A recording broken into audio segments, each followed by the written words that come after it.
Hello，大家好，欢迎来到火锅财经。今天是8月29日，星期一。今日美国股市延续了周五的趋势，继续下跌。道琼斯指数下跌0.57%，标普500下跌0.67%，纳斯达克下跌1.02%。现在市场仍在评估美联储主席鲍威尔上周五发表的鹰派言论。当时鲍威尔在杰克逊霍尔央行年会上发表了简短而直率的言论，直接就浇灭了市场对美联储改变加息路线的希望。当日道琼斯指数收盘重挫1008点，跌幅超过3%，创下了5月以来的最大单日跌幅。标普500指数和纳斯达克分别也下跌了3.4%和3.9%，均创下了6月以来的最大单日跌幅。而这主要是因为鲍威尔表示，即使会给美国经济带来一些痛苦，美联储仍会继续加息以遏制通货膨胀，并且还暗示利率将在一段时间内保持在高位，粉碎了此前市场关于美联储可能在2023年开始降息的乐观预期。看到这样的发言，肯定很多朋友都有些失望，但在我看来并没有那么的悲观，因为对于美联储而言，最近我们都发现了，千万不要看他们说什么，而是看他们做什么。近几次美联储会议虽然都在不断的加息，但他们一直也在强调政策的改变会随着经济数据而变化，所以鲍威尔的这番讲话在我看来对实际的政策并没有任何影响。如果接下来几次的通胀数据都明显好转，依然有可能立即放缓甚至停止加息，那美联储一夜之间改变政策方向也不是第一次了。所以我认为美联储明年上半年就开始降息的可能性还是存在的。另外，美国股市在上周五出现如此大的波动，不禁让我觉得机构只是找了个借口抛售股票。毕竟最近这几周的涨幅让很多人都参与进来了，赚到了一笔钱。而且就像我们在最近几期视频中所分析的，之前机构方面的情绪整体还都是悲观的，除了摩根大通这一家看多美股，之前大部分机构都是看跌的，都认为之前的反弹反映了对美联储政策过于乐观的预期。尤其是美国银行的分析师 Michael Harnett，更是在8月初的时候就曾经警告过投资者，利用这个反弹的机会赶快套现走人。所以不难想象，之前这几周机构做短线都赚到了一笔钱，但长期他们依然看空的背景下，那找一个理由套现，现在回看就显得非常合乎逻辑了。当然，现在再去马后炮不能改变什么，但我们可以总结的一个经验就是，如果想要避免去被机构割韭菜，一定要观察各大投行对市场整体的判断。如果每家都有不同的看法，那可能不用过分的在乎。但像之前这样，如果整体的投行都有一个明显的共识的时候，我们一定要非常小心，不一定要清仓股票，但是有必要做好防护措施。或者另一种简单的方法就是干脆不要因为市场整体的波动而去做任何短线的投机交易，更多的专注在个股的长期投资中。在这里也和朋友们分享一些我个人的经验，不感兴趣的朋友可以直接跳到视频的后半部分，对9月份的预期和分析。接下来主要说一下我个人的看法。在前几期视频中，我多次发表了看跌的态度。我也看到一些朋友说，听了我的视频会影响心情，都没有炒股的欲望了。那我想可能大家是误会了。一直以来我的策略都是长期持有坚定看好的优质股票，然后用做空 ETF 来对冲大盘整体的下跌风险，从来不会去做投机短线大盘走势的交易。所以即便我在表达短期看空，从实际的操作来讲，我还是长期做多股票的，肯定希望美股上涨的。对短期的判断主要是一个分享。大盘短期的走势虽然很重要，值得我们关注，但尽量不要将自己的个股交易以及每天的情绪与它过度捆绑。炒股是一辈子的事情，如果过度捆绑反而会影响我们正常的生活，那就有些得不偿失了。当然我知道这不是一夜之间就能够做到的，但对于大部分观众，尤其是刚入市不久的朋友，尽量去做长期的价值投资。随着时间的推移，慢慢就会对市场整体的波动脱敏了。而且就像巴菲特所说的，市场整体的崩盘，我们反而应该把它看作一个机会，因为有大量优质的股票都在打折清仓。这就好比，如果我们去超市购物，看到了打折商品，我们通常不会因为之前原价买入了这件商品而伤心，反而会因为现在可以打折买到而高兴。所以对于长期的投资者来说，也应该是同样的逻辑。如果您发现做不到调整成这样的心情，那大概率是因为赌博性的投机交易过多了，导致现在打折带来的潜在回报率已经无法覆盖之前的亏损了。当然也不是说不可以做投机型的高风险交易，只是说尽量用较少的资金去做这些交易。很多时候做短线的投资可能真的更快乐一些，比如说去预测大盘明天走势或者个股短期位置的交易，预测成功了肯定会觉得自己很厉害很开心，但实际上我们仔细想一想，对于大部分人而言，真的能够通过这样的方式赚到钱吗？如果去预测明天或者后天的走势，即便预测对了，那这种精准度能够维持下去吗？能够成为一个可以反复操作的策略吗？因为往往明天或后天涨跌的概率就是50-50，跟我们的分析或许真的没有太大的关系，是运气占了大多数。尤其是当我们频繁的做这种短线的操作，那整体的基数会变得很大，那最好的概率最后也就是50-50。或者如果我们通过预测个股短期的阻力位和支撑位来做一些短线交易，那往往超短期触碰到阻力或支撑的概率，在一个长期大量的基数中来看也是50-50。那今天我们在支撑点成功止损了，明天阻力位又成功止盈了，那的确我们都预测的十分精准，两头都算到了，但长期这样能赚到钱吗？或许到最后最好的结果就是一半的交易成功止损在支撑点，另一半的交易成功止盈在阻力位，那最后还是50-50的概率。当然有一些非常厉害的 day trader 可以把短线交易的成功率提升至60%甚至70%以上，但对于大部分投资者而言，尤其是新手而言，这基本上是不太可能的，反而过度做短线的频繁交易往往都是长期亏损的主要原因。所以真的强烈建议朋友们努力去戒掉这种带有赌博性质的短线操作，更多的去长期持有基本面优秀的股票，而且这些远比我们想象的要简单的多，合理的市盈率加上持续增长的收入以及稳定的利润和现金流，通过这几个条件筛选出来的大概率都是好股票。那投机型的股票在前年以及去年的确给我们带来了巨大的回报，我们每个人包括我都曾经关注过，但现在这个风口基本上已经过去了，我们还是要尊重市场整体的趋势，回归稳扎稳打的基本面投资。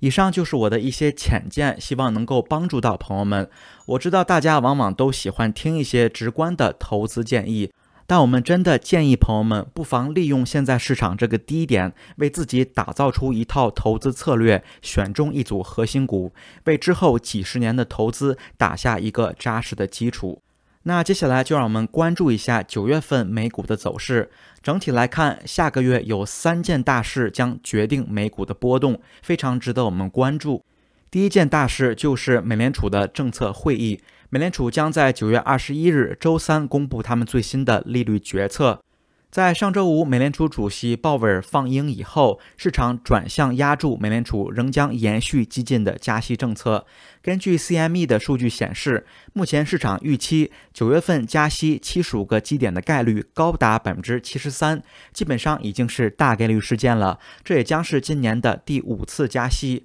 鲍威尔在上周五的时候说到，价格稳定对于维持强劲的劳动力市场至关重要，而且下一阶段的收紧政策将给很多家庭和企业带来一些痛苦，而这是因为加息将导致更高的贷款利率和信用卡利息，这对很多美国家庭将产生比较明显的影响。但鲍威尔也说到，在未来某个时候，随着货币政策进一步收紧，加息的步伐将放缓。所以鲍威尔周五的这一番话明确表示了愿意牺牲美国经济增长来打压通胀，这也正是美股当时暴跌的主要原因。但实际上这一直以来都是美联储的态度，只是之前市场过于提早的 price in 了一个不切实际的预期，所以预期则是市场的关键，而市场的预期是建立在经济数据上的。美联储现在正在努力地将通胀率降至2%的目标。上周五，核心个人消费支出价格指数，也就是 PCE， 在7月份同比增长了 4.6%， 环比增长 0.1%。而这个数据也低于了市场预期的 4.7 和 0.3。另外，之前7月份的核心 CPI 数据为 5.9%， 包括能源和食品价格在内的总体通胀为 8.5%， 都低于6月份的水平。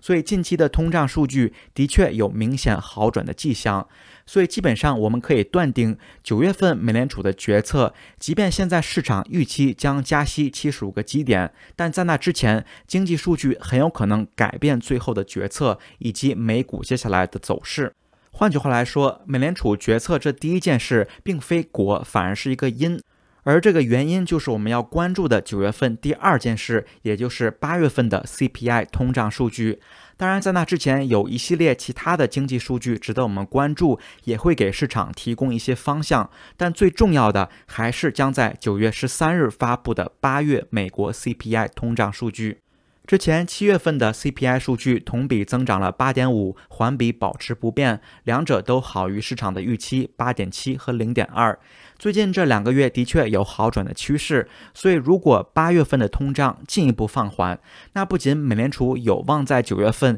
仅加息50个基点，甚至还会放缓或者停止之后加息的步伐，那美股也有望因此再次出现反弹。但就像我和朋友们最近多次表达过的，接下来几个月通胀数据将直接影响美股的走势，股市将会有剧烈的波动出现。所以在这种个股基本面占据次要位置，无法预测的宏观经济数据占主导位置的背景下，我们最好的应对方法就是继续观望，不要着急入场。现在看来，8月份的通胀数据大概率还是会好于预期的，延续前几个月通胀不断放缓的趋势。最近随着全球经济增长放缓，石油、铜和小麦等关键原材料的价格在最近几周都有所降温，减轻了制成品和食品成本的压力。另外，随着供应链从新冠中缓慢恢复，运输这些货物也变得越来越便宜。最近几个重要大宗商品价格的下跌都有助于抑制通胀，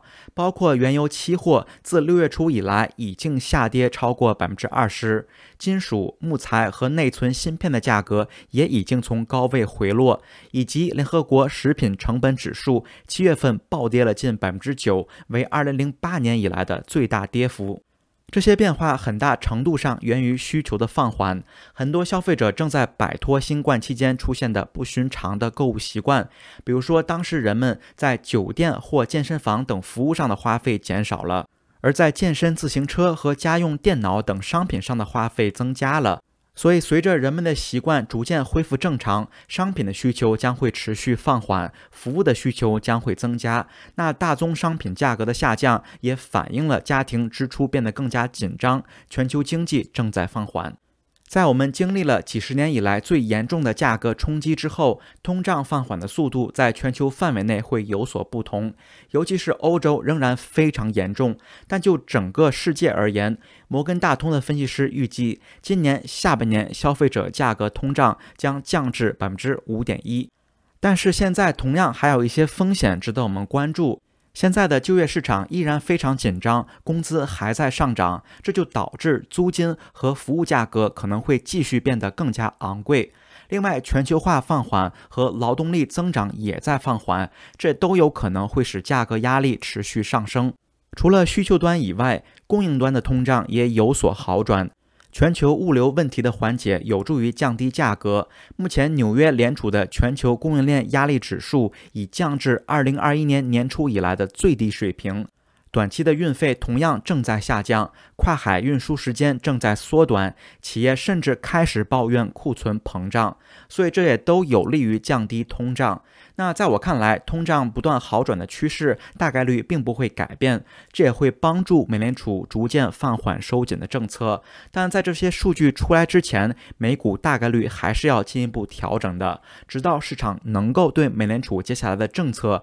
达成新的共识预期。最后第3件要关注的事情就是9月份的市场规律。在历史上，9月都是股市最薄弱的一个月。自1928年以来，标普500指数在9月份都平均下跌了1%。而且近年来这个趋势也逐渐蔓延到了8月份，所以最近我们看到的这个波动非常符合市场的规律。这背后有很多不同的原因，但大多都和机构有关。最主要的原因之一就是很多机构投资者选择在夏季结束后调整仓位，或者在9月进行最后的休假，所以需要提前完成交易。那从这个角度来看，这的确可以被理解为机构的一个阴谋。不过这实际上只是市场常见的一个规律，而且今年的9月份更加的危险。刚才我们提到的通胀数据和美联储的决策都是定时炸弹，那这更给了机构赶快套现离场的理由。自1928年以来，2001年和08年的9月都曾出现过大幅回调，也都是当年股灾表现最差的一个月之一。所以现在我们即将进入9月，这一切看起来不容乐观。但是朋友们也不用特别的悲观，有时不需要过多复杂的分析，一个简单的道理就是物极必反。之前的反弹情绪过于乐观了，股市果然出现了回调。那接下来随着股市进一步消化鲍威尔的发言，又再次变得极度悲观，那或许又会出现短期的反弹。不过还是那句话，观察美股短线的走势固然重要，但我认为尽量还是去做长期的基本面个股投资，避免让市场整体的波动干扰到我们对个股的决定。好，以上就是本期的内容。如果您看到这里了，也一定记得给我留下一个赞和评论，感谢大家的支持，我们下期节目再见。